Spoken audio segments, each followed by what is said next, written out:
எல்லாருக்கும் வணக்கம். நான் ராம்குமார், ஜேர்னலிஸ்ட், சென்னையில் வேலை செஞ்சிட்ருக்கேன். மே 1 அமுதா நர்சரி பள்ளி அமுதா மெட்ரிகுலேஷன் பள்ளியாக மாற இருக்குது.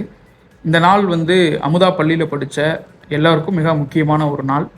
நான் அமுதா நர்சரி பள்ளியில் படிக்கலை உண்மையில். ஆனால் அந்த பள்ளி, அதனுடைய நிர்வாகம், அதனுடைய தாளாளர்கள், குறிப்பாக ராமமூர்த்தி சாரும் ராணி மேடமும் என் லைஃப்பில் ரொம்ப மிக முக்கியமானவங்க.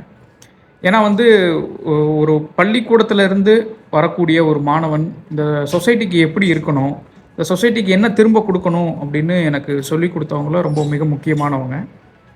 லைஃப்பில் பல டர்னிங்கான மூமெண்ட்ஸ் வரும்போது அதில் எப்படி சரியாக முடிவெடுக்கணும், எந்த கண்ணோட்டத்தில் அது முடிவெடுக்கணும், நம்ம முடிவுகள் இந்த சொசைட்டிக்கு எந்த அளவு பயனுள்ளதாக இருக்கணும் அப்படின்னு எனக்கு சொல்லி கொடுத்தவங்கள அவங்க ரொம்ப மிக முக்கியமானவங்க.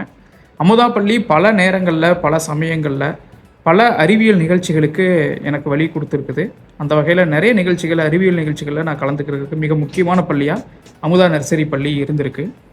அந்த பள்ளியில் நான் படிச்சிருந்தா இன்னும் கூட பல விஷயங்கள் தெரிஞ்சுக்கிறதுக்கு ஒரு வாய்ப்பாக இருந்திருக்கும். அந்தளவு அந்த பள்ளி என் வாழ்க்கையில் மிக முக்கியமான ஒரு பள்ளி. அந்த பள்ளி நிர்வாகம் இன்றைக்கி அமுதா மெட்ரிகுலேஷன் பள்ளி அப்படின்னு இன்னொரு புதிய அத்தியாயத்துக்குள்ளே போகுது. அந்த நிகழ்ச்சியில் நீங்கள் எல்லோரும் கலந்துக்கணும் அப்படின்னு நான் மனதார அழைக்கிறேன். நானும் அந்த நிகழ்ச்சியில் கட்டாயம் கலந்துப்பேன். அந்த நிகழ்ச்சி மிக சிறப்பாக நடைபெற இருக்குது. அன்பால் இணைவோம், அறிவால் உயர்வோம். மே 1 உங்களை சந்திக்கிறேன்.